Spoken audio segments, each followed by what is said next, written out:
News papers పెట్టాలన్నా, TV channels పెట్టాలన్నా ఇప్పుడున్న దాంట్లో చాలా వరకు ఆలోచించి చేయాలి. ఎందుకంటే ఏదైనా స్టార్ట్ చేయడం చాలా ఈజీ, కానీ దాన్ని ముందుకు తీసుకోవాలంటే చాలా విలువలతో ఉన్నటువంటి జర్నలిజం.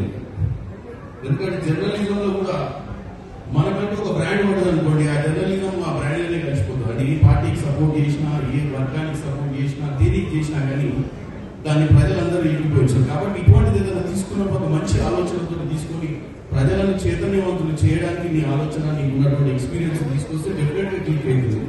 కాబట్టి ఆయన ధైర్యం చేసిండు, తీసుకొచ్చిండు, నాన్ చేసిండు. డెఫినెట్ గా కంగ్రాచులేషన్స్ స్వామి గారు.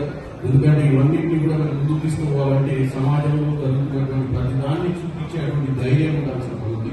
ఎందుకంటే ఎప్పుడైతే వాస్తవాలు ప్రజలకు తెలియాలన్న ఆలోచన ఉంటుందో అప్పుడే మీ పేపర్ చదవడం మొదలుపెడతాం. న్యూస్ అనేది రోజు 10-15 న్యూస్ ఉంటాయి, ఇంపార్టెంట్ న్యూస్. ఈ న్యూసే కాకపోతే ఎన్నో న్యూస్ రకరకాల లాంటివి ఉంటున్నారు. ఎందుకంత పాపులర్ అయిన రకరకాల ఎక్కడో జరుగుతున్నటువంటి మారుమూలలో జరుగుతున్న ఒక అంశాన్ని తీసుకొచ్చి చూపించి ప్రజల్ని చైతన్యవంతం చేయడం